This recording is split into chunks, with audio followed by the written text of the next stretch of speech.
I am Bijoy Nair, former officer, Food Corporation of India, Current Affairs. In a new വീഡിയോയിലേക്ക് സ്വാഗതം. ആദ്യത്തെ news, black box recovered from roof of hostel, Modi visits crash site എന്ന് പറയുന്ന news ആണ്. അതിനെക്കുറിച്ച് കൂടുതൽ detail ആയിട്ട് ഞാൻ പറഞ്ഞു തരേണ്ട കാര്യം പോലും ഇല്ല. നിങ്ങൾ എല്ലാവരും അതിനെക്കുറിച്ച് കൂടുതൽ ഡീറ്റെയിൽസ് ഇപ്പോൾ വായിച്ചു കഴിഞ്ഞാണ് മലയാളം, ഇംഗ്ലീഷ്, അങ്ങനെയുള്ള പല ന്യൂസ് പേപ്പറുകളിൽ കൂടെയും അല്ലെങ്കിൽ സോഷ്യൽ മീഡിയകളിൽ കൂടെയൊക്കെ ബോയിങ്ങിന്റെ 787 ഡ്രീം ലൈനർ എന്ന് പറയുന്ന ലോകത്തിൽ തന്നെ ഏറ്റവും കൂടുതൽ വിറ്റുപോയ ഒരു എയർക്രാഫ്റ്റ് മോഡലാണ്, പാസഞ്ചർ എയർക്രാഫ്റ്റ് മോഡലാണ്. പക്ഷേ അതിനങ്ങനെ വലിയ ആക്സിഡന്റ്സും സംഭവിച്ചിട്ടില്ല. ഇപ്പൊ ബോയിങ്ങിന്റെ 700 സീരീസിലെ പല ഫ്ലൈറ്റുകൾക്ക് ക്രാഷ് ഒക്കെ സംഭവിച്ചിട്ടുണ്ടെങ്കിൽ 787 ഡ്രീം ലൈനർ ഇതുവരെയും അങ്ങനെ ക്രാഷ് ആയിട്ടില്ല. ആദ്യമായിട്ട് ക്രാഷ് ആവുന്നു. അൺഫോർച്ചുനേറ്റ്ലി നമ്മളുടെ ഫ്ലൈറ്റ് ആയത് നമ്മളുടെ ഏത് രാജ്യത്തിന്റെ ആൾക്കാർ മരിച്ചൊരു നഷ്ടം തന്നെയാണ്. പക്ഷെ ഇന്ത്യക്കാർക്ക് അത് കൂടുതൽ വിഷമം ഉണ്ടാക്കും ഇന്ത്യക്കാർ മരിക്കുമ്പോൾ. അപ്പൊ അതാണ് സംഭവം. പ്രധാനമന്ത്രി ആ സൈറ്റ് വിസിറ്റ് ചെയ്യുന്ന കാര്യമാണ്. പിന്നെ ബ്ലാക്ക് ബോക്സിന്റെ കളർ എന്തൊക്കെയുള്ള ഒരു ക്ലീഷേ ക്വസ്റ്റ്യൻ ഉണ്ട്. അത് ഞാൻ നിങ്ങളുടെ ചോദിക്കുന്നില്ല. ബ്ലാക്ക് ബോക്സ് എന്നാണ് പേരെങ്കിലും അതിന്റെ കളർ അങ്ങനെയല്ലെന്ന് പറഞ്ഞ പണ്ട് PSC ക്വസ്റ്റ്യൻ ചോദിക്കുമായിരുന്നു. അങ്ങനെ ബ്ലാക്ക് ബോക്സിന്റെ കളർ എന്നാലും ഇത് പറഞ്ഞേക്കാം ഓറഞ്ച് ആണ്. ഓക്കെ, ബ്ലാക്ക് ബോക്സ് എന്തൊക്കെ വലിയ പ്രശ്നങ്ങൾ ഉണ്ടായാലും നശിക്കാതെ നമുക്ക് അതിൽ നിന്ന് റിക്കവർ ചെയ്തെടുക്കാൻ പറ്റുന്ന സംഭവമാണ്. അത് അനലൈസ് ചെയ്യുമ്പോൾ കുറെ കാര്യങ്ങളൊക്കെ മനസ്സിലാക്കാൻ പറ്റും. അപ്പൊ എന്തായാലും ആദ്യത്തെ ന്യൂസ് അതാണ്. വേറെ ഒന്നും അവിടെ പറയാൻ ഇല്ല. ഒരു കാര്യം പറയാനുള്ളത്, ഈ ആക്സിഡന്റിനെ കുറിച്ച് അന്വേഷിച്ച് 3 മാസത്തിനകം റിപ്പോർട്ട് സബ്മിറ്റ് ചെയ്യാൻ പറഞ്ഞിട്ടുണ്ട് AAIBയുടെ. AAIB എന്ന് പറഞ്ഞാൽ aircraft accident investigation bureau. Aircraft accident investigation bureau. ഇന്ത്യയുടെ സിവിൽ ഏവിയേഷൻ മിനിസ്റ്ററുടെ പേര് പഠിച്ചോ? ഇന്ത്യയുടെ civil aviation minister Ram Mohan Naidu ആണ്. ഇന്ത്യയുടെ സിവിൽ ഏവിയേഷൻ മിനിസ്റ്റർ ആരാണ്? രാം മോഹൻ നായിഡു. പിന്നെ അവിടെ dream liner fleet of air India എന്ന് ഉദ്ദേശിച്ചേക്കുന്ന ആർട്ടിഫിഷ്യൽ ഇന്റലിജൻസ് അല്ല. ഇപ്പൊ AI ഇൻ ക്വസ്റ്റ്യൻ എന്ന് പറഞ്ഞാൽ എയർ ഇന്ത്യ ആണ്. അപ്പൊ dream liner fleet of AI, ഈ ബോയിങ്ങിന്റെ ഡ്രീം ലൈനേഴ്സിന്റെ ഒരു ഫ്ലീറ്റ് തന്നെ എയർ ഇന്ത്യ മേടിച്ചിട്ടുണ്ട് 2006. അന്ന് ഗവൺമെന്റ് ആണ് എയർ ഇന്ത്യയുടെ ഓണർ. ആ സമയത്ത് അവർ മേടിച്ചാണ്. UPA government, Manmohan Singh government. അതിന്റെ അകത്ത് കുറച്ച് കറപ്ഷനൊക്കെ നടന്നിട്ടുണ്ടെന്നൊക്കെയാണ് പറയുന്നത്. പ്രഫുൽ പട്ടേൽ ആയിരുന്നു അന്നത്തെ സിവിൽ ഏവിയേഷൻ മിനിസ്റ്റർ. ഇന്ന് അയാൾ BJPയുടെ കൂടെയാണ്. അപ്പം എന്തായാലും ആ ഒരു ഫ്ലീറ്റിനൊക്കെ കംപ്ലീറ്റ് ആയിട്ട് ഇനി കൂടുതൽ സേഫ്റ്റി ഗൈഡ്ലൈൻസ് ഒക്കെ വരാൻ പോയാണ്. DGCA ആണ് ഇന്ത്യയുടെ സിവിൽ ഏവിയേഷൻ സെക്ടറിലെ സേഫ്റ്റി റെഗുലേറ്റർ എന്ന് പറയുന്നത്. ഇന്ത്യയുടെ സിവിൽ ഏവിയേഷൻ സെക്ടറിലെ safety regulator is DGCA. What is the expansion of DGCA? Director general of civil aviation. What is DGCA? Director general of civil aviation. Who is the current DGCA of India? Faiz Ahmed ആണ്. ഫൈസ് അഹമ്മദ് കിദ്വായി. അത്രയും മതി. ഫൈസ് അഹമ്മദ് കിദ്വായി എന്നാണ് ഇന്ത്യയുടെ DGCയുടെ പേര്, director general of civil ഏവിയേഷന്റെ പേര്. പിന്നെ LIC HDFC relax claim settlement process എന്നൊക്കെ news ഉണ്ട്. ഈ ഫ്ലൈറ്റുകൾക്ക് വലിയ ഇൻഷുറൻസ് ഉണ്ട്. ആ ഇൻഷുറൻസ് ക്ലെയിം അതില് യാത്രക്കാർക്ക്, അല്ലെങ്കിൽ യാത്രക്കാരോ ആരും ജീവിച്ചിരിക്കൂല, ഒരാൾ മാത്രമേ ജീവിച്ചിരിക്കുന്നുള്ളൂ. അപ്പൊ അവരുടെ പിന്തുടർച്ച അവകാശികൾക്ക് അവരുടെ ആ ക്ലെയിം കിട്ടും. വലിയ ക്ലെയിമാണ് ഈ പിന്നീട് വലിയ കോമ്പൻസേഷൻ ഒക്കെ ഇതിൽ കിട്ടുന്നത്. അപ്പം ഇതൊക്കെ ഇന്ത്യയിലെ LIC HDFC ഒക്കെയുടെ ക്ലെയിംസ് ഒക്കെ സെറ്റിൽ ചെയ്ത് കൊടുക്കണ്ട. അപ്പൊ അവരതിന്റെ നോംസ് ഒക്കെ കുറച്ച് പ്രോസസ് ഒക്കെ ഈസി ആക്കാൻ പോകുന്ന ഒരു ന്യൂസ് ആണ്. പിന്നീട് Assam CM gives shoot at sight order in Dhubri town എന്നൊക്കെ ഒരു ന്യൂസ് ഉണ്ട്. ആ ന്യൂസ് നമുക്ക് വേണ്ട. ആസാമിന്റെ CM ആയിരുന്നു പഠിച്ചു വെച്ചേക്കണം. Himanta Biswa Sharma is the chief minister of Assam. ഇനി ആസാമിൽ ഇപ്പൊ കുറച്ച് ലോ ആൻഡ് ഓർഡർ പ്രോബ്ലം ഉണ്ട്. അതിനെ കുറിച്ചുള്ള ഒരു ന്യൂസ് ആണ്. അത് നമുക്ക് തൽക്കാലം വേണ്ട. Israel strikes Iran nuclear sites, military leaders, Tehran retaliates with missiles. ഇതാണ് ഇന്നത്തെ ഏറ്റവും വലിയ ന്യൂസ്. ഇന്നത്തെ പല പത്രങ്ങളിലെ ഏറ്റവും വലിയ ന്യൂസ് ഇതാണ്. നമുക്കറിയാം വെസ്റ്റ് ഏഷ്യ കഴിഞ്ഞ കുറെ കാലമായിട്ട് അശാന്തമാണ്. അതിന്റെ മെയിൻ കാരണം വൺ സൈഡ് ഇസ്രായേലും അതർ സൈഡില് ഇറാനും തന്നെയാണ്. ആക്ച്വലി ഇസ്രായേൽ ഹമാസുമായിട്ട് അറ്റാക്ക് നടത്തുന്നുണ്ട്, ഇസ്രായേൽ ഹിസ്ബുള്ളയുമായിട്ട് അറ്റാക്ക് നടത്തുന്നുണ്ട്, ഇസ്രായേൽ ഹൂദീസുമായിട്ട് അറ്റാക്ക് നടത്തുന്നുണ്ട്. ഇങ്ങനെ പല പേരിൽ ഇസ്രായേൽ പലരുമായിട്ട് അറ്റാക്ക് നടത്തുന്നുണ്ടെങ്കിലും യഥാർത്ഥത്തിൽ ഇതിന്റെ എല്ലാത്തിന്റെ ബാക്കിൽ ഒരാളാണ് ഇറാനാണ്. കാരണം ഇറാൻ എന്ന് പറഞ്ഞ രാജ്യമാണ് ഹൂദീസിനെയും ഹമാസിനെയും ഹിസ്ബുള്ളയെയും ഒക്കെ പ്രൊട്ടക്ട് ചെയ്ത് നിർത്തി ഇസ്രായേലിനെതിരെ അവരെ തിരിച്ചുവിടുന്നത്. അപ്പൊ അതുകൊണ്ട് തന്നെ ഇസ്രായേൽ ഈ പറഞ്ഞ ശക്തികൾ എല്ലാവരുമായിട്ടും പോരാടുമ്പോഴും അവരുടെ മെയിൻ ടാർഗറ്റ് വാസ് ഇറാൻ. അവർക്കറിയാം ഇറാൻ ദുർബലമായാലേ ഇവരെല്ലാം ദുർബലമാവുള്ളൂ. അപ്പൊ അതുകൊണ്ട് ഇടയ്ക്കിടയ്ക്ക് അവർ ഇറാനെ ടാർഗറ്റ് ചെയ്യുന്നുണ്ടായിരുന്നു. പക്ഷെ ഇന്നലെ ഒരു വലിയ ടാർഗറ്റായിട്ട് 200ഓളം യുദ്ധവിമാനങ്ങൾ ഉപയോഗിച്ച്, നിരവധി മിസൈലുകൾ ഉപയോഗിച്ച് അവർ ഇറാനെ ടാർഗറ്റ് ചെയ്യുകയും ഇറാന്റെ ചീഫ് ഓഫ് ഡിഫൻസ് സ്റ്റാഫ്, ഇന്ത്യക്ക് അങ്ങനെ ഒരു പൊസിഷൻ ഉണ്ടല്ലോ ചീഫ് ഓഫ് ഡിഫൻസ് സ്റ്റാഫ്, ഇപ്പോൾ അത് അനിൽ ചൗഹാൻ ആണ്. അപ്പൊ എന്ത് വലിയ പൊസിഷനാണത്? Chief of defence staff. Kill ചെയ്ത് കളഞ്ഞു. എന്നിട്ട് അവർ 6 ന്യൂക്ലിയർ സയന്റിസ്റ്റുകളെ കില്ല് ചെയ്ത് കളഞ്ഞു. ഇതിന് കാരണം അവർ പറയുന്നത് ഇറാൻ ന്യൂക്ലിയർ ആയുധങ്ങൾ സ്വായത്തമാക്കാൻ പോകുന്നു, ഇറാൻ ന്യൂക്ലിയർ പദ്ധതിയുമായിട്ട് മുന്നോട്ട് പോകുന്നു, അവർ ന്യൂക്ലിയർ ബോംബുകൾ ഉണ്ടാക്കുന്നതിന്റെ വക്കിലാണ്. അങ്ങനെ ഉണ്ടാക്കിയാൽ അവർ ആദ്യം ടാർഗറ്റ് ചെയ്യുന്നത് ഞങ്ങളെ ആയിരിക്കും, ഞങ്ങളാണ് അവരുടെ ഏറ്റവും വലിയ ശത്രുക്കൾ. സോ അത് ഒഴിവാക്കാനാണെന്നാണ് ഇസ്രായേലിന്റെ വാദം എന്ന് പറയുന്നത്. What ever it may be, in west Asia this will create a lot more problems. Currently West Asia is under chaotic situation. Now it will create more and more problem because now Iran will retaliate, because Iran's supreme leader Ayatollah Ali Khamenei openly stated that Israel is going to pay the price for this ഒന്ന്. അപ്പൊ സ്വാഭാവികമായിട്ടും അത് അവിടെ വീണ്ടും വലിയ പ്രശ്നങ്ങൾ സൃഷ്ടിക്കും. ഈ വലിയ പ്രശ്നങ്ങൾ അവിടെ ഉണ്ടായാൽ നമ്മളെ ഇന്ത്യ ഉൾപ്പെടെ വലിയ വിഷമത്തിലാവും. കാരണം എന്താ, ഇന്ത്യ വളരെ വിഷമത്തിലാവുന്നതിന്റെ കാര്യം എന്താ, India is depending too much for petroleum. We are actually importing petroleum from mainly from West Asian countries, Saudi Arabia, UAE, even from Iran also we were importing a lot of petroleum and petroleum products. പക്ഷേ Iran നമ്മളിപ്പോൾ അങ്ങനെ depend ചെയ്യുന്നില്ല. പക്ഷേ still Saudi Arabia, UAE പോലുള്ള രാജ്യങ്ങളിൽ നിന്നാണ് നമ്മളത് import ചെയ്യുന്നത്. അപ്പോൾ ഈ ഇമ്പോർട്ടിനൊക്കെ വലിയ പ്രോബ്ലം ഉണ്ടാവും. കാര്യം അവിടെ ഭയങ്കര യുദ്ധവും പ്രശ്നങ്ങളൊക്കെ ഉണ്ടായാൽ കടൽ മാർഗമുള്ള മൂവ്മെന്റിനെ പോലും അത് ബാധിക്കും. അപ്പൊ അത് ഇന്ത്യയിലൊക്കെ പെട്രോളിയം ദൗർലഭ്യവും അല്ലെങ്കിൽ വിലക്കയറ്റത്തിനൊക്കെ കാരണമാവും. രണ്ടാമത്തെ കാര്യം, ഇന്ത്യയുടെ എക്സ്പാട്രിയേറ്റ് പോപ്പുലേഷൻ ഏറ്റവും കൂടുതൽ ജോലി ചെയ്യുന്നത് ഈ പറഞ്ഞ വെസ്റ്റ് ഏഷ്യൻ രാജ്യങ്ങളിലാണ്. സൗദിയിലും UAE-യിലും ഖത്തറിലും ഒക്കെ ജോലി ചെയ്യുന്നുണ്ട്. അവർക്കൊക്കെ അവിടെ വലിയ പ്രോബ്ലം ഉണ്ട്, അവിടെ ഒരു വലിയ വാർ ഉണ്ടായാൽ. അപ്പൊ അങ്ങനെയൊക്കെയുള്ള പ്രോബ്ലംസ് ആണ് ഇതിൽ മെയിൻ ആയിട്ടുള്ളത്. അപ്പൊ അതിൽ നമ്മൾ സന്തോഷിക്കില്ല. ചിലരൊക്കെ ഇവിടെ ഇസ്രായേലിന്റെ സപ്പോർട്ടേഴ്സ് വിചാരിക്കും ഇറാന് കിട്ടട്ടെ, ഇറാന്റെ സപ്പോർട്ടേഴ്സ് വിചാരിക്കും ഇസ്രായേലിന് കിട്ടട്ടെ. പക്ഷെ നമുക്ക് അൾട്ടിമേറ്റ്ലി നമുക്കും കൂടെയാണ് കിട്ടുന്നത്, അത് നമ്മൾ അറിയണം. ഓക്കെ, അപ്പൊ എന്തായാലും അയത്തുള്ള അലി ഖമേനി എന്നുള്ള പേര് ഞാൻ ഇവിടെ എഴുതിയിട്ടു. Ayatollah Ali Khamenei is the supreme leader of Iran. ഇറാനില് മുമ്പ് രാജാവായിരുന്നു ഭരിച്ചിരുന്നത്. പക്ഷെ അതിനുശേഷം 1979 കാലഘട്ടത്തിൽ ഇറാനില് ഇസ്ലാമിക് റവല്യൂഷൻ വരികയാണ്. After Islamic revolution Iran fell under the rule of the Shia clerics, and supreme among the Shia clerics in Iran is Ayatollah Ali Khamenei. Now he is the supreme leader of Iran. Iran is a theocracy. There is no democracy. Iran is a theocracy. We are democracy. Autocracy is also there in some part of the world, like China ഒരു ഓട്ടോക്രസിയാണ്. Communism എന്ന് പറഞ്ഞ ഒരു ഓട്ടോക്രസിയാണ് അവിടെ. അപ്പോ പിന്നീട് monarchy ഉണ്ട്, അതുപോലെ തിയോക്രസിയും ചില രാജ്യങ്ങളിലുണ്ട്. So Iran is a theocracy. അവിടെ പൗരോഹിത്യമാണ്. ഷിയ മുസ്ലിങ്ങളുടെ ആത്മീയ ആചാര്യനായ അയത്തുള്ള അലി ഖമേനിയാണ് അവിടെ ഭരിക്കുന്നത്. He is the supreme leader of Iran. Okay, പിന്നെ മോഡിയെ ബെഞ്ചമിൻ നെതന്യാഹു ഇസ്രായേലിന്റെ പ്രൈം മിനിസ്റ്ററെ വിളിച്ചു. എന്നിട്ട് ഇന്ത്യയോട് ഇസ്രായേൽ ഇറാൻ അഗെയിൻസ്റ്റ് ആയിട്ട് അറ്റാക്ക് നടത്താനുള്ള സാഹചര്യങ്ങൾ വിവരിച്ചു. അപ്പൊ ഇന്ത്യ എന്നുള്ള രാജ്യത്തിന്റെ ഇമ്പോർട്ടൻസ് ആണ് അത് കാണിക്കുന്നത്. Previously no such kind of importance was accorded to India. അതിന് കാരണമുണ്ട്, ഇന്ത്യ ഒരു വലിയ സാമ്പത്തിക ശക്തിയൊന്നും അല്ലായിരുന്നു പണ്ട്. Now India is the 4th largest economy in the world.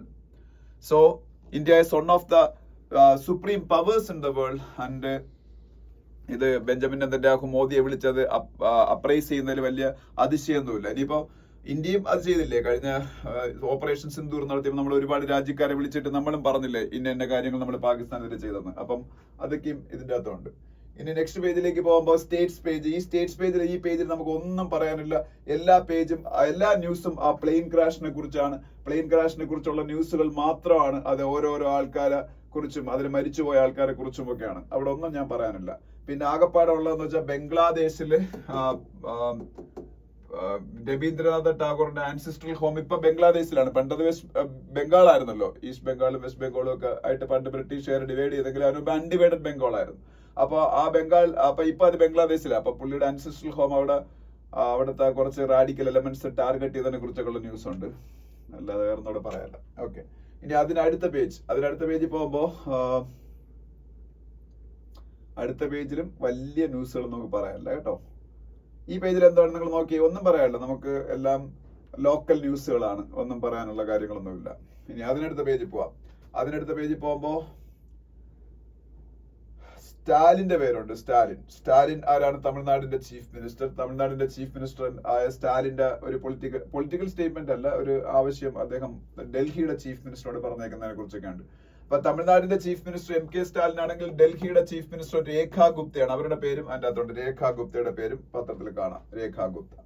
ഇനി അത് കഴിഞ്ഞ് അതിനടുത്ത പേജ് പോകുന്നു, എഡിറ്റോറിയൽ പേജ്. എഡിറ്റോറിയൽ പേജിലേക്ക് പോകുമ്പോൾ നമുക്ക് ഓരോ എഡിറ്റോറിയൽസ് ആയിട്ട് നോക്കാം. ആദ്യത്തെ എഡിറ്റോറിയൽ ക്രാഷ് ആൻഡ് ബേൺ എന്ന് പറയുന്ന എഡിറ്റോറിയലാണ്. ഈ ക്രാഷ് ആൻഡ് ബേൺ എന്ന് പറയുന്ന എഡിറ്റോറിയൽ പരിശോധിക്കുന്നത് നമ്മളുടെ ആ ഒരു ദുരന്തത്തിനെ കുറിച്ചാണ്. നമ്മളുടെ പ്ലെയിൻ ക്രാഷ്, ആ പ്ലെയിൻ ക്രാഷ് ആയ പ്ലെയിനിന്റെ പേര് ഇതിൽ കൊടുത്തിട്ടുണ്ട്, എയർ ഇന്ത്യ ഫ്ലൈറ്റ് AI-171. അത് ബോയിങ്ങിന്റെ ഡ്രീം ലൈനർ സീരീസിലുള്ള 787-8 ഡ്രീം ലൈനർ സീരീസിലുള്ളതാണ്. ആ പ്ലെയിൻ അഹമ്മദാബാദിൽ നിന്ന് ലണ്ടനിലെ ഗാറ്റ്വിക്കിലേക്ക് പോവുകയായിരുന്നു. അത് 625 ഫീറ്റ് വരെ ഉയർന്നിട്ട് അതിന് പിന്നെ ലിഫ്റ്റ് ഓഫ് ചെയ്യാൻ പറ്റാതെ അത് ഇടിച്ച് താഴോട്ടിറങ്ങി ഒരു മെഡിക്കൽ കോളേജിന്റെ ഹോസ്റ്റലിൽ പതിക്കുന്നു. അങ്ങനെ മരിക്കുന്നു അതിനുണ്ടായിരുന്ന ഒരാളൊഴിച്ച് ബാക്കി എല്ലാവരും. ജൂൺ 12 ഈ ഇൻസിഡന്റ് നടക്കുന്നത്. ഇത് ലോകത്തിൽ തന്നെ ഏറ്റവും റിലയബിൾ ആയിട്ടുള്ള ആക്ച്വലി എയർക്രാഫ്റ്റുകളിൽ ഒരെണ്ണമാണ് ഈ ഡ്രീം ലൈനർ സീരീസ് എന്ന് പറയുന്നത്. പ്രോബ്ലംസ് ഉണ്ടായിട്ടില്ലെന്നല്ല, എന്നാൽ ഇതുവരെയ്ക്കും അങ്ങനെ ക്രാഷ് ഒന്നും ഉണ്ടായിട്ടില്ല. 11 വർഷം മാത്രം പഴക്കമുള്ള പ്ലെയിൻ ആണ്. അപ്പൊ അതൊരു വലിയ പഴക്കമുള്ള പ്ലെയിൻ അല്ല. 11 വർഷം എന്നൊക്കെ പറഞ്ഞ ഒരു എയർക്രാഫ്റ്റിനെ സംബന്ധിച്ച് അത് പുതിയതാണ്. പിന്നെ ട്വിൻ എഞ്ചിൻ പ്ലെയിൻ ആണ്. ഒരു എഞ്ചിൻ ഫെയിലൂർ ആയാൽ മറ്റേ എഞ്ചിൻ വർക്ക് ചെയ്യും. അങ്ങനെ ട്വിൻ എഞ്ചിൻ ആയിരുന്നിട്ട് പോലും ഈ ഒരു ആക്സിഡന്റ് സംഭവിക്കുന്നു. അതിനുപയോഗിക്കുന്ന എഞ്ചിൻ GE NX-1B67 എന്ന് പറയുന്ന എഞ്ചിനാണ്. GE എന്ന് പറഞ്ഞാൽ ജനറൽ ഇലക്ട്രിക് എന്ന് പറഞ്ഞ US കമ്പനിയാണ്. ആ കമ്പനിയാണ് ലോകത്തിലെ പല വലിയ കമ്പനീസിനും എയർക്രാഫ്റ്റുകളുടെ എഞ്ചിൻ മാനുഫാക്ചർ ചെയ്ത് കൊടുക്കുന്നത്. നമ്മളുടെ ഹിന്ദുസ്ഥാൻ എയറോനോട്ടിക്സ് ലിമിറ്റഡിന് നമ്മളുടെ LCA MK-1A എന്ന് പറഞ്ഞ നമ്മളുടെ ഫൈറ്റർ എയർക്രാഫ്റ്റിനുള്ള MK-1A അല്ല MK-2നാണെന്ന് തോന്നുന്നു പുതിയ നമ്മളുടെ ഒരു ഫൈറ്റർ എയർക്രാഫ്റ്റ് വരുന്നുണ്ട്. അതിനുള്ള എഞ്ചിനും ഈ GE ആണ് പ്രൊവൈഡ് ചെയ്യുന്നത്. അപ്പൊ GE NX-1B67 എന്ന് പറയുന്ന എഞ്ചിനാണ് അതിനകത്ത് യൂസ് ചെയ്തിരുന്നത്.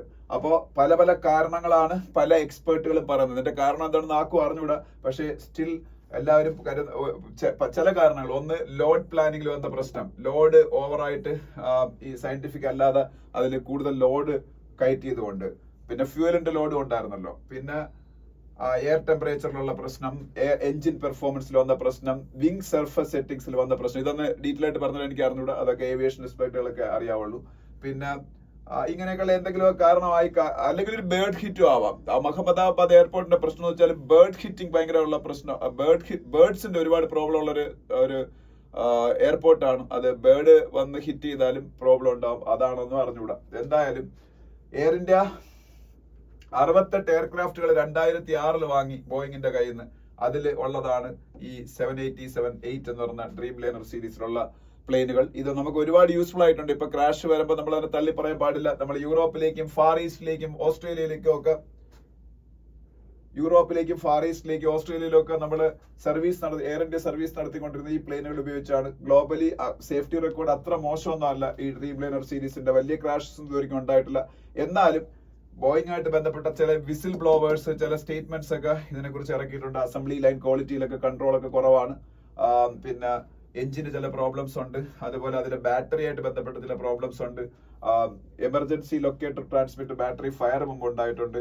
അത് അങ്ങനെ കുറെ പ്രശ്നങ്ങൾ ഉണ്ടായിട്ടുണ്ട്. അതില് ചില ബോയിങ്ങിലെ തന്നെ എംപ്ലോയീസ് വിസിൽ ബ്ലോവേഴ്സ് ആയിട്ട്, അതായത് ഒരു സ്ഥാപനത്തിന്റെ അകത്ത് നിന്നുകൊണ്ട് അതിലെ കറപ്ഷനെ വിളിച്ചു പറയുന്ന ആൾക്കാരുണ്ട്. അതിനാണ് വിസിൽ ബ്ലോവേഴ്സ് എന്ന് പറയുന്നത്. അപ്പം ബോയിങ്ങിന്റെ അകത്ത് ക്വാളിറ്റി പരമായിട്ട് ചില പ്രശ്നങ്ങളുണ്ടെന്ന് ചില വിസിൽ ബ്ലോവേഴ്സ് പുറത്ത് വിളിച്ചു പറയുകയൊക്കെ ചെയ്തായിരുന്നു. അങ്ങനെ കുറച്ച് സംഭവങ്ങൾ ഈ ഡ്രീം ലൈനർ സീരീസ് ആയിട്ട് ബന്ധപ്പെട്ട് ഉണ്ടായിട്ടുണ്ട്. എന്നാലും മേജർ ആയിട്ടുള്ള അൺടുവേർഡ് ഇൻസിഡൻസോ ആക്സിഡന്റ്സോ ഒന്നും ഇതുവരെയ്ക്കും ഇതിന് ഉണ്ടായിട്ടില്ലായിരുന്നു.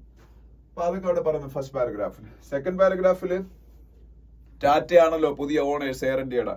ഈ ഡ്രീം ലൈനർ ഒക്കെ മേടിച്ചത് ഗവൺമെന്റിന്റെ കയ്യിലിരിക്കുമ്പോഴാണ്. പിന്നീട് അത് ടാറ്റ വാങ്ങിയാണ്. ടാറ്റയ്ക്ക് മാത്രമല്ല സിംഗപ്പൂർ എയർലൈൻസിനും 25% ഷെയർ ഈ പറഞ്ഞ എയർ ഇന്ത്യയിലുണ്ട് ഇപ്പം സിംഗപ്പൂർ എയർലൈൻസിനും. അപ്പൊ അവരാണ് ഇനിയിപ്പം ഈ പറഞ്ഞ പ്രശ്നത്തിന് അവരെങ്ങനെ അതിജീവിക്കും എന്നുള്ളതാണ് ഇതിന്റെ അകത്ത് പറയുന്നത്. ഇപ്പൊ Vihan.Air India എന്നുള്ള പേരിൽ, Vihan.ai എന്നുള്ള പേരിൽ നമ്മളുടെ ടാറ്റ അടുത്ത 5 വർഷത്തും കൊണ്ട് എയർ ഇന്ത്യയെ മാറ്റിമറിക്കാനുള്ള ശ്രമങ്ങൾ നടത്തിക്കൊണ്ടിരിക്കുകയായിരുന്നു. ഈ ക്രാഷ് ഉണ്ടാകുന്നതിന്റെ അന്ന് രാവിലെ ഞാൻ പത്രത്തിൽ വായിച്ച ന്യൂസാണ്. എയർ ഇന്ത്യ വർഷങ്ങൾക്ക് ശേഷം പ്രോഫിറ്റിലായിരുന്നു. അന്ന് ഉച്ചയ്ക്ക് ശേഷമാണ് ഈ പ്രശ്നം നടക്കുന്നത്. രാവിലെ ഞാനത് ഒരു മലയാളം ന്യൂസ് പേപ്പറിൽ വായിച്ചു. എയർ ഇന്ത്യ വർഷങ്ങൾക്ക് ശേഷം പ്രോഫിറ്റിലായി. അപ്പൊ അവർ ടേൺ അറൗണ്ട് സംഭവിച്ചുകൊണ്ടിരിക്കുകയായിരുന്നു. പക്ഷെ ഇനിയിപ്പം എങ്ങനെ എന്നുള്ള കാര്യമൊക്കെയാണ്. ഇനി ഇന്ത്യയുടെ സിവിൽ ഏവിയേഷൻ റെഗുലേറ്ററി ബോഡിയായ DGCA, director general of civil aviation, ഈ ഇടയ്ക്ക് എയർ ഇന്ത്യക്ക് 2-3 വാർണിംഗ്സ് ഒക്കെ കൊടുത്തായിരുന്നു അവിടെ ചില ഇഷ്യൂസ് ഒക്കെ ഉണ്ടായിട്ട്. അപ്പൊ ഈ ഇടയ്ക്ക് എയർ ഇന്ത്യയിൽ കുറച്ച് പ്രോബ്ലംസ് ഉണ്ടായിട്ടുണ്ട് എന്ന് പറഞ്ഞ് ഇത്രയും സിവിയർ പ്രോബ്ലം ഒന്നും അല്ലായിരുന്നു കാരണം. അപ്പൊ എന്തായാലും ഇനിയിപ്പോ ഒരു ഫോമൽ ഇൻവെസ്റ്റിഗേഷൻ വരും. ആ ഇൻവെസ്റ്റിഗേഷനിൽ ബോയിങ്ങിലെ എക്സ്പെർട്ടുകൾ അതിൽ പങ്കെടുക്കും. ഇന്റർനാഷണൽ ലെവലിലുള്ള പല ഇതുമായിട്ട് ബന്ധപ്പെട്ട ഏജൻസീസും ഈ ഇൻവെസ്റ്റിഗേഷനിൽ പാർട്ടിസിപ്പേറ്റ് ചെയ്യും. കാര്യം എന്ന് വെച്ചാൽ എന്തെങ്കിലും സംഭവിച്ചാലേ നാളെ ഈ ലോകം മുഴുവൻ ഈ പ്ലെയിനുകൾ ഉപയോഗിക്കുന്നുണ്ട്. ഇത് ഇന്ത്യയുടെ മാത്രം പ്രോബ്ലം അല്ല. അതുകൊണ്ട് ഇന്റർനാഷണൽ എക്സ്പെർട്ടുകളുടെ സഹായത്തിലൂടെയാണ് ഇതൊക്കെ ചെയ്യാൻ പോണത്. അപ്പൊ ഇതിന്റെ ക്രാഷ് അനാലിസിസ് ഒക്കെ നടത്തും. എന്നിട്ട് പ്രോബ്ലംസ് കണ്ടെത്തി അയൺ ഔട്ട് ചെയ്യണം. അപ്പൊ എന്തായാലും ഈ ഇടയ്ക്ക് അയാട്ടയുടെ, ഇത് ഞാൻ ക്ലാസ്സിൽ മുമ്പ് പഠിപ്പിച്ചിട്ടുള്ളതാണ്. IATA, international air transport association ഒരു മീറ്റിംഗ് ഇപ്പോൾ ഇന്ത്യയിൽ ഡൽഹിയിൽ വെച്ച് നടന്നേ ഉള്ളൂ. 43 വർഷങ്ങൾക്ക് ശേഷമാണ് അയാട്ടയുടെ മീറ്റിംഗ് ഡൽഹിയിൽ വെച്ച് അല്ലെങ്കിൽ ഇന്ത്യയിൽ വെച്ച് നടക്കുന്ന. അവര് ലോകത്തിലെ ഏറ്റവും വലിയ സിവിൽ ഏവിയേഷൻ മാർക്കറ്റുകൾ ഒരെണ്ണമായിട്ട് ഇന്ത്യ ഐഡന്റിഫൈ ചെയ്തു. ലോകത്തെ ഏറ്റവും കൂടുതൽ ആൾക്കാർ പ്ലെയിൻ ജേണി ഉപയോഗിക്കുന്ന 3ാമത്തെ രാജ്യം ഇപ്പൊ ഇന്ത്യയാണ്, US-ഉം ചൈനയും കഴിഞ്ഞാലും. അപ്പൊ അതൊക്കെ ഉണ്ടെങ്കിലും അപ്പൊ നമ്മളെ ഏറ്റവും റാപ്പിഡ്ലി എക്സ്പാൻഡിങ് ആയിട്ടുള്ള ഒരു സിവിൽ ഏവിയേഷൻ സെക്ടറാണ് ഇന്ത്യയുടെ. പക്ഷേ സ്റ്റിൽ ചലഞ്ചസ് ഉണ്ട്, സേഫ്റ്റി ആയിട്ട് ബന്ധപ്പെട്ടൊക്കെ പ്രശ്നങ്ങളുണ്ട് എന്ന് ഈ ഒരു ക്രാഷ് സംഭവം വെളിവാക്കുന്നു എന്നുള്ള ഒരു എഡിറ്റോറിയലാണ് ഫസ്റ്റ് എഡിറ്റോറിയൽ. ഇനി സെക്കൻഡ് എഡിറ്റോറിയൽ റോഗ് നേഷൻ എന്നാണ്. റോഗ് നേഷൻ എന്ന് പറഞ്ഞാൽ പച്ച മലയാളത്തിൽ പറഞ്ഞാൽ തെമ്മാടി രാജ്യം എന്നാണ്. റോഗ് നേഷൻ എന്ന് പറഞ്ഞാൽ പച്ച മലയാളത്തിൽ പറഞ്ഞാൽ തെമ്മാടി രാജ്യം എന്നാണ്. ഇസ്രായേലിനെയാണ് യഥാർത്ഥത്തിൽ ഈ Hindu news paper rogue nation എന്ന് വിളിച്ചിരിക്കുന്നത്. അതിന് കാരണമുണ്ട്, ഇറാന്റെ ന്യൂക്ലിയർ ഫെസിലിറ്റീസിന് ഇപ്പോ ഇസ്രായേൽ ടാർഗറ്റ് ചെയ്തിരിക്കുന്നു. ഈ ന്യൂക്ലിയർ ഫെസിലിറ്റീസിന് ഇസ്രായേൽ ടാർഗറ്റ് ചെയ്തിരിക്കുമ്പോൾ നമ്മൾ മനസ്സിലാക്കേണ്ട കാര്യം, ഈ ഇറാനും US-ഉം തമ്മിൽ ഈ പറഞ്ഞ ന്യൂക്ലിയർ ടോക്സ് നടത്തിക്കൊണ്ടിരിക്കുകയാണ്. ഇറാന്റെ ന്യൂക്ലിയർ പദ്ധതികൾ അവസാനിപ്പിക്കാൻ, ഡിപ്ലോമാറ്റിക് ലെവലിൽ അവസാനിപ്പിക്കാൻ വേണ്ടിയിട്ട് ഉള്ള ഡിസ്കഷൻസ് നടത്തിക്കൊണ്ടിരിക്കുമ്പോൾ ഇസ്രായേലിന് ചെയ്യേണ്ട ആവശ്യമില്ലായിരുന്നു. ഇറാനും US-ഉം തമ്മിലുള്ള ആ ന്യൂക്ലിയർ ടോക്സ് ഫെയിലുവർ ആയാൽ മാത്രമേ ഈ ഇറാന് ഇത് ചെയ്യേണ്ട ആവശ്യം ഉള്ളായിരുന്നു. അപ്പൊ എന്തായാലും ഈ ഒരു ഡിസ്കഷന്റെ ഇടയിൽ ഇസ്രായേൽ ഇത് ചെയ്തത് വളരെ വലിയ തെറ്റായി പോയെന്നുള്ള കാര്യമാണ്.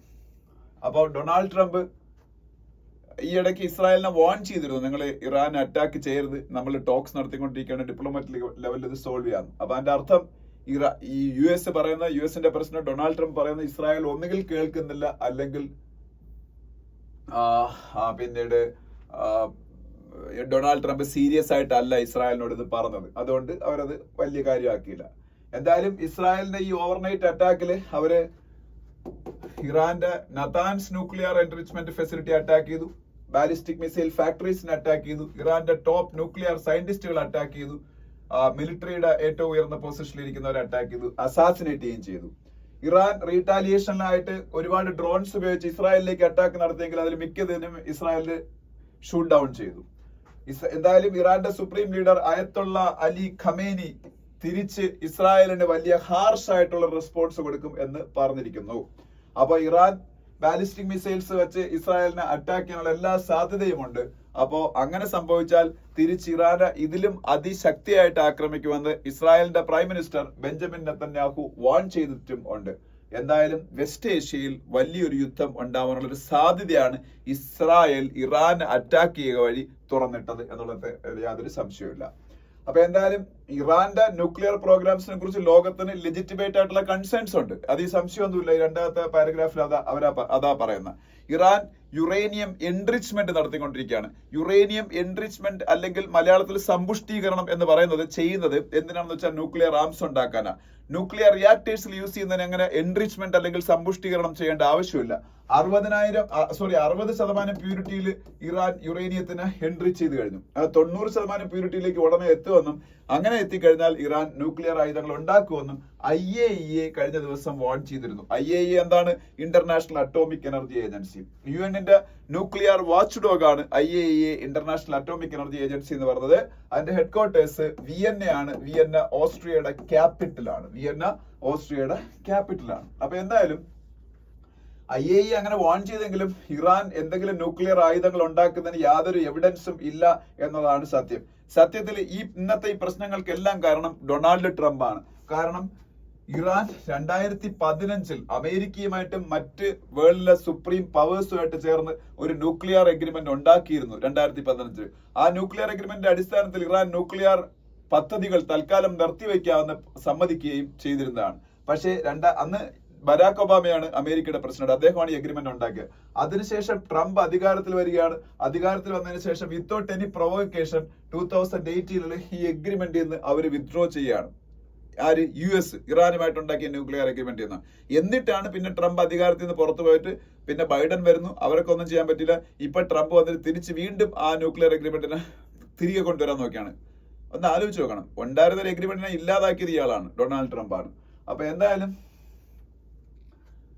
ഇപ്പൊ വീണ്ടും നെഗോഷിയേഷൻസ് സ്റ്റാർട്ട് ചെയ്യാൻ തീരുമാനിച്ചപ്പോൾ അവസാനം ഇറാൻ ട്രംപിന്റെ ഈ ഓഫറിനോട് അനുകൂലമായി പ്രതികരിക്കുകയും ട്രംപ് US-നോട് ഇറാൻ ന്യൂക്ലിയർ ഡിസ്കഷൻസ് വീണ്ടും സ്റ്റാർട്ട് ചെയ്യുകയും ചെയ്തു. എന്നിട്ട് അവർക്ക് തിരിച്ചു കൊടുത്തത് ന്യൂക്ലിയർ പ്ലാന്റ്സിലെ അറ്റാക്ക് ആണ്. അത് വളരെ വലിയൊരു തെറ്റായി പോയെന്നാണ് ഇത് പറഞ്ഞേക്കുന്നത്.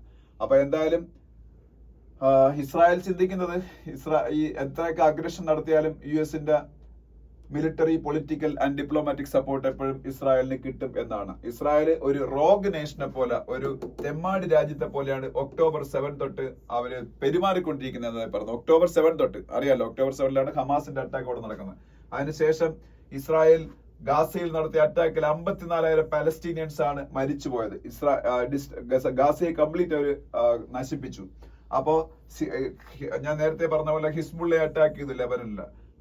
അതുപോലെ സിറിയയിലെ അസാദ് റജീമിനെ അത് അവരെല്ലാം ഇല്ലാതാക്കിയത്, പക്ഷെ അവരെ കയ്യും കാണുമായിരിക്കും. ബഷർ അൽ അസാദിന്റെ ഭരണം അവരില്ലാതാക്കി. അപ്പൊ ഇറാന് വീണ്ടും വലിയ ശക്തിയിൽ അറ്റാക്ക് ചെയ്യുന്നു. അങ്ങനെ വെസ്റ്റ് ഏഷ്യയെ കംപ്ലീറ്റ് ഒരു സെക്യൂരിറ്റി പ്രോബ്ലംസിലേക്ക് എത്തിച്ചിരിക്കുന്നു. അപ്പൊ എന്തായാലും ഇസ്രായേൽ ഇത്തരത്തിലുള്ള അഡ്വഞ്ചറിസം കാണിക്കുമ്പോൾ ഡിപ്ലോമസി വഴി, ഡിപ്ലോമാറ്റിക് വേസ് ഉപയോഗിച്ച് ഈ പ്രോബ്ലം സോൾവ് ചെയ്യാനുള്ള എല്ലാ വഴികളും അവർ അടയ്ക്കുകയാണ്. ഇപ്പോ ഇത് മൊത്തം ഗൾഫ് റീജിയനിലേക്കും ഇത് സ്പ്രെഡ് ആയാൽ ഇത് ഗ്ലോബൽ എക്കണോമിക്ക് വലിയ പ്രോബ്ലം ആയിരിക്കും, എസ്പെഷ്യലി ഇന്ത്യക്ക്. കാര്യം ഇന്ത്യയുടെ മില്യൺസ് ഓഫ് സിറ്റിസൺസ് അവിടെയാണ് വർക്ക് ചെയ്യുന്നത്, ജീവിക്കുന്നത് വെസ്റ്റ് ഏഷ്യയിലാണ്.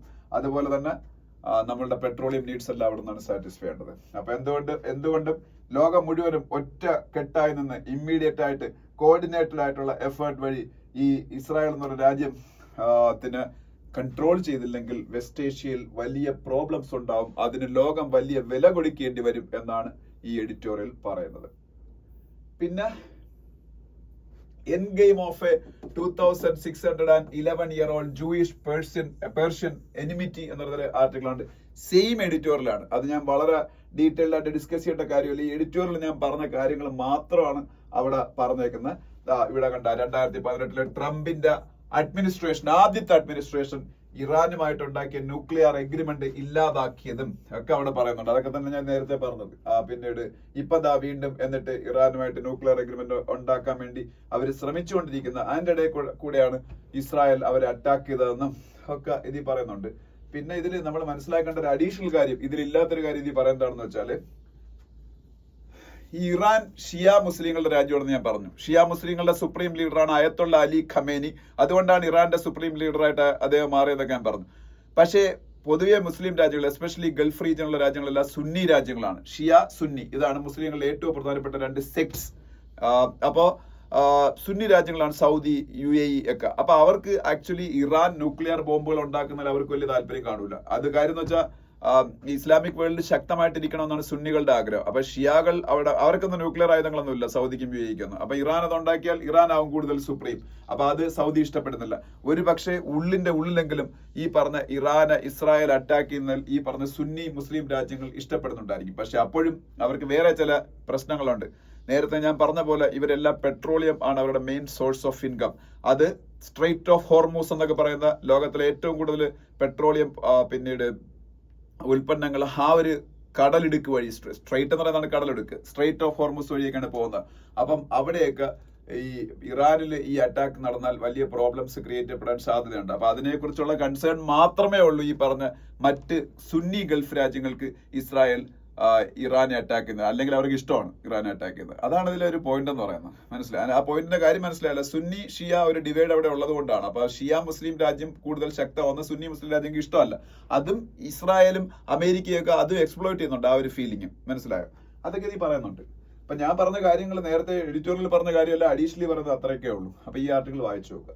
പിന്നെ ഇത് എയർ ഇന്ത്യയുടെ പ്ലെയിൻ ക്രാഷ് ആയതിനെ കുറിച്ചാണ്.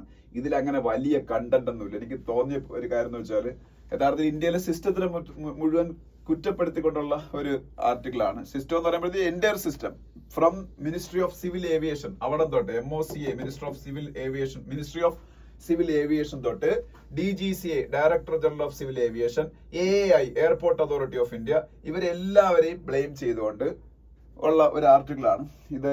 പലപ്പോഴും അത് കുറേയൊക്കെ കാര്യമുണ്ടല്ലോ, ഞാൻ പറയുന്നില്ല. അപ്പം നമ്മൾ മറ്റ് ഡെവലപ്ഡ് നേഷൻസിനെ പോലെ അല്ല, നമ്മൾ ഭയങ്കര ever expanding civil aviation market ആണെന്നൊക്കെ ക്ലെയിം ചെയ്ത് സത്യമാണ്. എവർ എക്സ്പാൻഡിങ് സിവിൽ ഏവിയേഷൻ മാർക്കറ്റൊക്കെ ആണെങ്കിലും സേഫ്റ്റി കാര്യങ്ങളിലൊക്കെ നമ്മൾ എടുക്കേണ്ട കുറെ കാര്യങ്ങൾ നമ്മൾ അത് ശ്രദ്ധിക്കപ്പെടാതെ പോകുന്നതിന്റെ കാരണം ഈ പറഞ്ഞ മിനിസ്ട്രി ഓഫ് സിവിൽ ഏവിയേഷൻ, ജുഡീഷ്യറിയും കുറ്റപ്പെടുന്നുണ്ടല്ലോ. അത് judiciary, statutory body, directorate general of civil aviation, airport authority of India, ഇവരുടെയൊക്കെ നെഗ്ലക്ട് ആണ്. ഈവൻ ജുഡീഷ്യറിയെ പോലും ഇദ്ദേഹം കുറ്റപ്പെടുന്നുണ്ട്. അദ്ദേഹം ഒരു പഴയ ഒരു പൈലറ്റ് ആണ്. അപ്പം അതാ പറഞ്ഞത്, മൊത്തത്തിൽ കുറ്റപ്പെടുത്തിക്കൊണ്ടുള്ള ഒരു ആർട്ടിക്കിളാണ്. വായിച്ചാൽ നിങ്ങൾക്ക് മനസ്സിലാവും. പക്ഷെ അതിൽ പറഞ്ഞ ചില കാര്യങ്ങളുണ്ട്. ഈ ബേർഡ് പ്രോബ്ലം ഉണ്ടാവാനുള്ള കാരണം എന്താണെന്ന് അറിയാമോ? പല എയർപോർട്ടുകളിൽ, ഇപ്പൊ അഹമ്മദാബാദ് എയർപോർട്ടിലാണ് ഏറ്റവും കൂടുതൽ ബേർഡ് പ്രോബ്ലം ഉള്ളത്. ഇപ്പൊ തിരുവനന്തപുരം എയർപോർട്ടിൽ അന്നേരം പേടിയാവും. അതായത് ഞാൻ പലപ്പോഴും തിരുവനന്തപുരം എയർപോർട്ടിൽ ലാൻഡ് ചെയ്തിട്ടുണ്ട്. അപ്പോൾ പ്ലെയിനിൽ വന്ന് ലാൻഡ് ചെയ്തിട്ടുണ്ട്. അപ്പം ഇതുപോലെ ബേർഡ് പ്രോബ്ലം ഒക്കെ വലിയ രീതിയിൽ ഇവിടെയൊക്കെ ഉണ്ട്. ഇത് ഒരു കാരണമായിട്ട് പറഞ്ഞ ഈ റൺവേ ഉണ്ടല്ലോ, റൺവേയുടെ സൈഡിലൊക്കെ ഇഷ്ടംപോലെ പുല്ലുകളൊക്കെ വളർന്നേക്കും, ഇഷ്ടംപോലെ. ആക്ച്വലി ഇന്റർനാഷണൽ സിവിൽ ഏവിയേഷൻ ഓർഗനൈസേഷന്റെ സ്റ്റാൻഡേർഡ്സ് അനുസരിച്ച് പുല്ല് കട്ട് ചെയ്ത് ഒരു ലെങ്ത് ഉണ്ട്, ആ ലെങ്തിൽ കൂടുതൽ പുല്ല് വളരാൻ പാടില്ല. പക്ഷെ നമ്മളെ പല എയർപോർട്ടുകളിൽ ഇതൊന്നും പാലിക്കാതെ പുല്ലൊക്കെ നല്ല രീതിയിൽ വളർന്നപ്പോണ്ട്. ഇതിനിടയിൽ എപ്പോഴും എന്ത് സംഭവിക്കുന്നത്? ഇൻസെക്ട്സ് വളരും. ഈ ഇൻസെക്ട്സ് ആണ് ഈ പറഞ്ഞ ബേർഡ്സിന്റെ പ്രേ എന്ന് പറയുന്നത്, ബേർഡ്സിന്റെ ആഹാരം എന്ന് പറയുന്നത്. അപ്പൊ ഈ ബേർഡ്സ് ഈ ഇൻസെക്ട്സിനെ തിന്നാൻ വേണ്ടിയിട്ടായിരിക്കും ഇവിടെ നിന്ന് ഇറങ്ങുന്നത്. അതുകൊണ്ടാണ്. അല്ലെ പിന്നെ അവിടെ അവർക്ക് വേറെ ജോലിയില്ലേ? അപ്പൊ അവർക്ക് ആവശ്യമുള്ള ഫുഡൊക്കെ അവിടെ നിന്ന് കിട്ടുന്നുണ്ട്. അപ്പൊ ഇതൊക്കെ കട്ട് ചെയ്ത് നിർത്തുക എന്നുള്ള ബേസിക് കാര്യം പോലും പല എയർപോർട്ടുകളും ചെയ്യുന്നില്ലെന്നാണ് പറയുന്ന കാര്യമുണ്ട്. അപ്പൊ നിങ്ങളത് വായിച്ചു നോക്ക് വേണമെന്നുള്ളവര്. അപ്പൊ എന്തായാലും ഇതൊക്കെയാണ് ഇന്നത്തെ പത്രത്തിലെ ആർട്ടിക്കിൾസ്. സാറ്റർഡേ ആയതുകൊണ്ട് അത്രേ ഉള്ളൂ, ടെക്സ്റ്റ് ആൻഡ് കോണ്ടെക്സ്റ്റ് പേജ് ഒന്നും ഇല്ല. പിന്നെ അടുത്ത പേജുകളിലേക്ക് പോകുമ്പോ Modi talks to Israeli PM calls for early restoration of peace. അത് ഞാൻ നേരത്തെ പറഞ്ഞാണ്. പ്രൈം മിനിസ്റ്റർ മോദിയെ ബെഞ്ചമിൻ നെതന്യാഹു ഇങ്ങോട്ട് വിളിച്ച് കാര്യങ്ങളൊക്കെ ബോധ്യപ്പെടുത്തി. അപ്പോൾ അദ്ദേഹം എത്രയും പെട്ടെന്ന് യുദ്ധം അവസാനിപ്പിക്കാൻ അദ്ദേഹം പറഞ്ഞേക്കുന്നത്, അല്ലാതെ യുദ്ധത്തിന് സപ്പോർട്ട് ചെയ്യല്ല ചെയ്തത്. ഓപ്പറേഷൻ റൈസിംഗ് ലയൺ എന്നാണ് ഇറാന് ഇസ്രായേൽ അറ്റാക്ക് ചെയ്തതിന്റെ കോഡ് നെയിം. ഇറാനെ ഇസ്രായേൽ അറ്റാക്ക് ചെയ്തതിന്റെ കോഡ് നെയിം എന്താണ്? Operation rising lion. പിന്നെ അവിടെ India abstains from UNGA resolution for Gaza ceasefire. ഇന്ത്യയുടെ സ്റ്റേറ്റഡ് ആയിട്ടുള്ള ഡിപ്ലോമാറ്റിക് പൊസിഷൻ എന്നുള്ള ചേഞ്ച് ആണെന്ന് പറഞ്ഞാൽ. UNGA എന്താണ്? UN general assembly. യുണൈറ്റഡ് നേഷൻസിന് മെയിൻ ആയിട്ട് 2 ഘടകങ്ങളാണ് ഉള്ളത്. നമ്മൾ എല്ലാവരും എല്ലാ രാജ്യങ്ങളും ഉള്ള സംഭവം എന്ന് പറഞ്ഞാൽ UNGA ആണ്, യുണൈറ്റഡ് നേഷൻ ജനറൽ അസംബ്ലി. ഇനി വേറെ ഒന്നുണ്ട്, UN security council. UN security കൗൺസിലിൽ 5 രാജ്യങ്ങളേ ഉള്ളൂ പെർമനന്റ് മെമ്പേഴ്സ്. അവർക്ക് ആ വീറ്റോ പവർ ഉള്ളത് നമ്മൾ പഠിക്കാറില്ലേ? വീറ്റോ പവർ ഉള്ള 5 permanent members security council. USA, Britain, France, China and Russia, 5 രാജ്യങ്ങൾ. പിന്നെ ഒരു 10 നോൺ പെർമനന്റ് മെമ്പേഴ്സ്. അങ്ങനെ 15 പേര് ചേർന്നാണ് UN സെക്യൂരിറ്റി കൗൺസിൽ. അതേസമയത്ത് UN ജനറൽ അസംബ്ലി എന്ന് പറയുന്നത് എല്ലാ രാജ്യങ്ങളും ഉണ്ട്. അപ്പം ഈ പിന്നീട് ഇന്ത്യ പിന്നീട് ഇടയ്ക്കിടയ്ക്ക് ഈ ഗാസയിൽ സീസ് ഫയർ ഉണ്ടാക്കാൻ വേണ്ടി, ഗാസയിൽ ഇസ്രായേൽ നടത്തുന്ന ആക്രമണങ്ങൾ അവസാനിപ്പിക്കണം എന്നുള്ള പേരിൽ UN റെസൊല്യൂഷൻസ് കൊണ്ടുവരാറുണ്ട്. ഈ റെസൊല്യൂഷൻസിൽ പണ്ട് ഇന്ത്യ കോൺഗ്രസ് ഒക്കെ ഭരിക്കുന്ന സമയത്ത് എപ്പോഴും ഇസ്രായേലിന് എഗെയിൻസ്റ്റ് ആയിട്ടും പാലസ്തീനിന് അനുകൂലമായിട്ടുള്ള സ്റ്റാൻഡായിരുന്നു എടുക്കുന്നത്. ഇപ്പൊ ഇസ്രായേലില് ഒക്ടോബർ 7 ശേഷം ഇസ്രായേലില് ഗാസയിൽ അറ്റാക്ക് സ്റ്റാർട്ട് ചെയ്തതിനു ശേഷം ഒറ്റത്തവണ മാത്രം ഒരുപാട് റെസൊല്യൂഷൻസ് പല രാജ്യങ്ങളും ഇസ്രായേലിന് എഗെയിൻസ്റ്റ് ആയിട്ടോ അല്ലെങ്കിൽ ഇസ്രായേൽ ഈ പറഞ്ഞ ആക്രമണങ്ങൾ അവസാനിപ്പിക്കണം എന്നുള്ള രീതിയിലോ കൊണ്ടുവരുമ്പോൾ ഒറ്റത്തവണ മാത്രം 2023 തോന്നുന്നു ഇന്ത്യ അതിനെ സപ്പോർട്ട് ചെയ്തിട്ടുണ്ട്. അതായത് ഇസ്രായേലിന് എഗെയിൻസ്റ്റ് ആയിട്ട് വോട്ട് ചെയ്തിട്ടുണ്ട്. ബാക്കി എല്ലാ തവണയും നമ്മൾ പാലസ്തീനോ ഇസ്രായേലിനോ അനുകൂലമായിട്ടോ പ്രതികൂലമായിട്ടോ വോട്ട് ചെയ്യാതെ അബ്സ്റ്റെയിൻ ചെയ്യാണ്. അബ്സ്റ്റെയിൻ ചെയ്യുന്ന വെച്ചാൽ വോട്ട് ചെയ്യാതെ മാറിയിരിക്കുന്നു. അപ്പൊ ഇന്നലെ അതിനെ സംഭവിച്ച UNGA ഈ ഗാസയിൽ സീസ് ഫയർ കൊണ്ടുവരുന്നതിന് വേണ്ടിയിട്ടുള്ള ഒരു റെസൊല്യൂഷൻ പാസ്സാക്കാൻ ശ്രമിച്ചപ്പോൾ വെറും 19 രാജ്യങ്ങൾ അതായത് വിട്ടു നിന്നാ വോട്ടെടുപ്പിക്കുന്ന ഒരു രാജ്യമാണ് ഇന്ത്യ. അപ്പൊ ഇന്ത്യയുടെ സ്റ്റേറ്റഡ് ആയിട്ടുള്ള diplomatic position regarding this Israeli Palestinian conflict is changing, not changing, already changed under Modi government. Now we can say without any doubt that our position is pro-Israel. We are not openly stating that because of the because of the influence we are now getting among the Muslim world. we are not openly saying that we are a pro-Israeli country, but our country is now pro-Israeli. അത് strategic reasons കൊണ്ടാണ്. എന്നാൽ പോലും pro-Israeli position അത് openly പറയാത്തത്. ഞാൻ പറഞ്ഞില്ലേ, our country is getting a lot of influence among Muslim world, and India doesn't want to derail that influential position. അതുകൊണ്ടാണ്. അല്ലെങ്കിൽ നമ്മളിപ്പോൾ pro-Israel, അത് യാതൊരു സംശയമില്ല. ഈ ന്യൂസ് ആണെന്ന് തന്നെ മനസ്സിലാവും. ഓക്കെ, അപ്പോ Shubhamshu Shukla's Axiom mission to ISS postponed once again. Shubhamshu Shukla ആരാണ്? ഇന്ത്യയുടെ ഫസ്റ്റ് ട്രാവലർ, ഇന്ത്യയുടെ first astronaut to ISS, international space സ്റ്റേഷനിലേക്കുള്ള ആക്സിയം 4 മിഷൻ വഴിയാണ് അദ്ദേഹം അതിലേക്ക് പോകുന്നത്. പക്ഷേ ആക്സിയം 4 മിഷൻ കുറെ കാരണങ്ങൾ കൊണ്ട് നീണ്ടു പോകുന്നു. ഇപ്പൊ ഇന്റർനാഷണൽ സ്പേസ് സ്റ്റേഷനിൽ എന്തോ പ്രശ്നമുണ്ട്, അതുകൊണ്ടാണ് ഇപ്പം അത് വീണ്ടും നീണ്ടത്. പിന്നെ വേറെ ഒന്നും ഇവിടെ പറയാല്ല. ഇവിടെ നിങ്ങൾക്ക് ഒമർ അബ്ദുള്ളയുടെ ഒരു ഫോട്ടോ കാണാം. ഒമർ അബ്ദുള്ള കാശ്മീരിന്റെ ചീഫ് മിനിസ്റ്റർ ആണ്, കാശ്മീരിന്റെ. ഇനി ഈ പേജിലേക്ക് വരുമ്പോൾ ഒരു ന്യൂസ് വരെ നമുക്ക് ആവശ്യമില്ല. എല്ലാം നമ്മൾ ആ എയർപ്ലെയിൻ ക്രാഷുമായിട്ട് ബന്ധപ്പെട്ട ന്യൂസുകളാണ്. വേറെ ഒന്നും അവിടെ പറയാനില്ല, വേറെ ഒന്നും എഴുതിയെടുക്കാനും ഇല്ല. ഇനി അതിനടുത്ത പേജിൽ പോകുമ്പോഴോ അവിടെയും എയർ ഇന്ത്യ ക്രാഷുമായിട്ട് ബന്ധപ്പെട്ടതാണ് കൂടുതലും. നിങ്ങൾ നോക്കിയാൽ മനസ്സിലാവും ഞാൻ പറയുന്ന കാര്യം ശരിയാണെന്നുള്ള കാര്യം. ഇവിടെ എല്ലാം മരിച്ച ഒരു പെൺകുട്ടിയെ കുറിച്ചുള്ള ഒരു news, opposition parties air India ക്രാഷിന്റെ കാരണങ്ങളെ കുറിച്ച് അന്വേഷിക്കണം എന്ന് പറഞ്ഞേക്കുന്ന ഒരു ന്യൂസ്, LICയുടെ HDFCയുടെ കാര്യം ഞാൻ പറഞ്ഞായിരുന്നു. ഒരു ക്ലെയിം സെറ്റിൽമെന്റ് പ്രോസസ് ഒക്കെ കുറച്ച് റിലാക്സ് ചെയ്യാൻ പോകുന്നത്, പെട്ടെന്ന് ആൾക്കാർക്ക് ക്ലെയിം കിട്ടാൻ വേണ്ടിയിട്ടാണ്. അതൊക്കെ നല്ല കാര്യമാണ്. അതൊക്കെ ഉള്ളൂ അവിടെ. പിന്നെ ഒരു കാര്യം ഇവിടെ താഴെ പറയാനുണ്ട്, അത് വേറൊന്നുമല്ല. FRAയുടെ എക്സ്പാൻഷൻ പഠിച്ചു വെച്ചാണ്. FRA എന്ന് വെച്ചാല് ഫോറസ്റ്റ് റൈറ്റ്സ് ആക്ട് 2006 നിലവിലെടുത്ത നിയമമാണ്. Forest rights act 2006. ഇത് മെയിൻലി നമ്മുടെ ഈ ട്രൈബൽ കമ്മ്യൂണിറ്റീസ് ഒക്കെ ഉണ്ട്. ST ട്രൈബൽ കമ്മ്യൂണിറ്റീസ് ഒക്കെ സാധാരണ ഫോറസ്റ്റ് ഡ്വെല്ലിംഗ് ആയിട്ടുള്ള ആൾക്കാരല്ലേ. അപ്പൊ ഫോറസ്റ്റുമായിട്ട് ബന്ധപ്പെട്ട് ജീവിക്കുന്ന ട്രൈബൽ കമ്മ്യൂണിറ്റീസിന്റെ ഒക്കെ കുറെ റൈറ്റ്സ് ഒക്കെ പ്രൊട്ടക്ട് ചെയ്യുക, ഒപ്പം ഫോറസ്റ്റ് പ്രൊട്ടക്ട് ചെയ്യണം. അതിനുവേണ്ടി കൊണ്ടുവന്ന നിയമമാണ് ഫോറസ്റ്റ് റൈറ്റ് ആക്ട് 2026 എന്ന് പറയുന്നത്. അപ്പൊ അതുണ്ടായിട്ട് ഇപ്പൊ 19 years ആയില്ലേ, ഇപ്പൊ 19 വർഷമായി. ഇപ്പൊ 2006 നിയമം വരുന്നത്, ഇപ്പൊ 2025. Now it is that after the implementation of that act 19 years has been passed. അപ്പൊ ഗവൺമെന്റ് ഓഫ് ഇന്ത്യ പുതിയൊരു ഈ പറഞ്ഞ STസിന് വേണ്ടിയുള്ള പുതിയൊരു സ്കീം സ്റ്റാർട്ട് ചെയ്തു. വലിയൊരു പേരാണ് കേട്ടോ. അതിന് ദച്ച് ഗുവ എന്നാണ് ഇതൊരു അബ്രിവേഷൻ ആണ്, ദച്ച് ഗുവ. ഇപ്പം ട്രൈബൽസിന് വേണ്ടിയിട്ട് കൊണ്ടുവന്നൊരു പുതിയ സ്കീമാണ് ദച്ച് ഗുവ. ഞാൻ എല്ലാം ക്യാപിറ്റൽ ലെറ്റേഴ്സ് എഴുതിയിരിക്കുന്ന കാര്യം എന്താണ്, അതിന്റെ അബ്രിവേഷൻ ആണ്. അതിന്റെ എക്സ്പാൻഷൻ ഇവിടെ എഴുതിയിട്ടുണ്ട്. നിങ്ങൾ പത്രം എടുത്ത് നോക്കി എഴുതിക്കൊണ്ടാൽ മതി, അല്ലെങ്കിൽ ഗൂഗിളിലും കിട്ടും. ധർത്തി അബ ജൻജാതീയ ഗ്രാം ഉത്കർഷ അഭിയാൻ. ധർത്തി അബ ജൻജാതീയ ഗ്രാം ഉത്കർഷ അഭിയാൻ എന്നുള്ളൊരു ഷോർട്ട് ഫോം ആണ് ദച്ച് ഗുവ.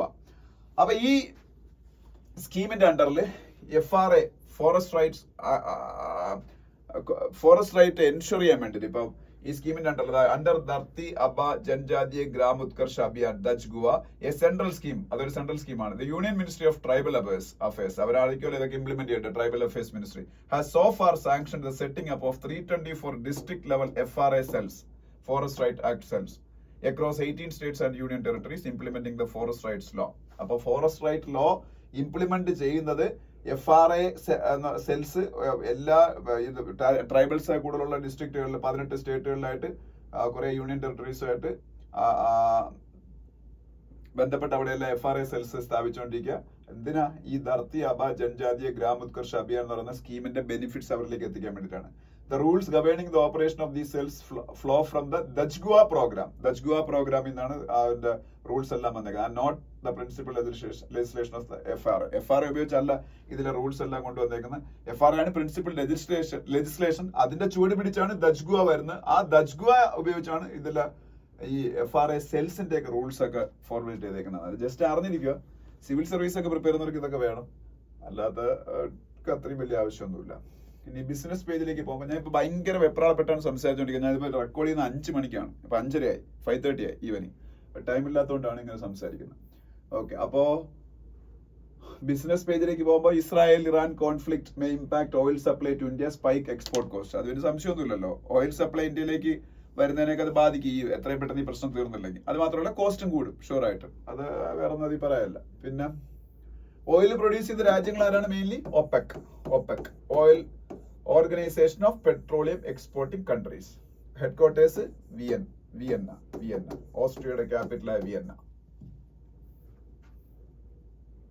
പിന്നെ സ്വാഭാവികമായിട്ട് ഒരു യുദ്ധത്തിന്റെ ലാഞ്ചനയെ കാണുമ്പോൾ സ്റ്റോക്ക് മാർക്കറ്റ് ഇടിയും. ഇന്നലെ ഇന്ത്യയുടെ സെൻസെക്സ്, ബോംബെ സ്റ്റോക്ക് എക്സ്ചേഞ്ചിന്റെ ഇൻഡെക്സ് ആയ സെൻസെക്സ്, നാഷണൽ സ്റ്റോക്ക് എക്സ്ചേഞ്ചിന്റെ ഇൻഡെക്സ് ആയ നിഫ്റ്റി, ഇതൊക്കെ ഇന്നലെ ക്രാഷ് ആയി. അതിനെ കുറിച്ചുള്ള ന്യൂസും കാണാം. വേറെ ഒന്നും അവിടെ പറയാനില്ല. അതിനടുത്ത പേജിൽ പോകുമ്പോൾ ഇവിടെ മൊത്തം യുദ്ധത്തിനെ കുറിച്ചാണ്. Iran says Israel attack declaration of war of severe punishment. അത് അങ്ങോട്ടും ഇങ്ങോട്ടുള്ള ഇതാണ്. ഇങ്ങനെയാണ് ഇറാന്റെ supreme leader Ayatollah Ali Khamenei. ഇത് ബെഞ്ചമിൻ നെതന്യാഹു, ഇസ്രായേലിന്റെ പ്രൈം മിനിസ്റ്റർ. പിന്നെ ഈ ഇസ്രായേൽ ഇറാനെ അറ്റാക്ക് ചെയ്തതിന് ക്രിട്ടിസൈസ് ചെയ്തേക്കാണ് യൂറോപ്പിലേക്ക് മിക്ക രാജ്യങ്ങളും. ഇത് യൂറോപ്യൻ യൂണിയന്റെ ഹെഡാണ്. യൂറോപ്യൻ യൂണിയന്റെ head Ursula von der Leyen. എപ്പോഴും ഞാൻ പറഞ്ഞതാണ് യൂറോപ്യൻ യൂണിയന്റെ ഹെഡിന്റെ പേര് Ursula von der Leyen. European യൂണിയന്റെ നല്ല യൂറോപ്യൻ കമ്മീഷന്റെ ഹെഡ് എന്നാണ് അവർ പറയേണ്ടത്. പിന്നെ അവിടെ തന്നെ നിങ്ങൾക്ക് ജർമ്മനിയുടെ ചാൻസലറുടെ പേര് കാണാം.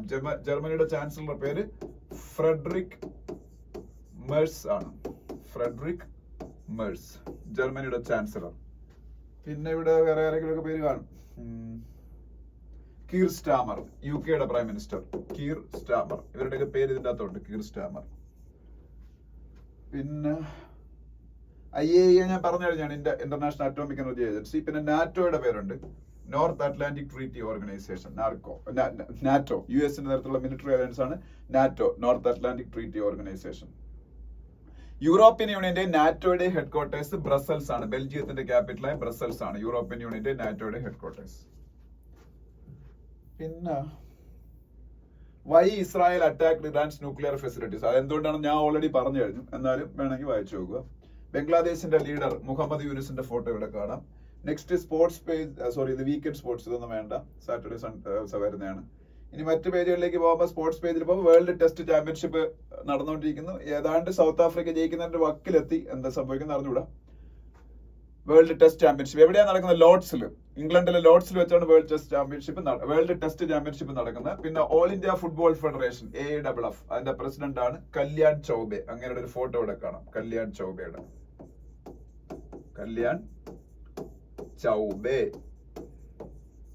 AFF, ഓൾ ഇന്ത്യ ഫുട്ബോൾ ഫെഡറേഷന്റെ പ്രസിഡന്റ്.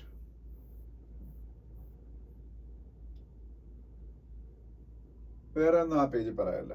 അതിനടുത്ത പേജിൽ പോകുമ്പോ അതിന്റെ അടുത്ത പേരൊന്നും പറയാനൊന്നുമില്ല. എത്രയേ ഉള്ളൂ. Thank you so much.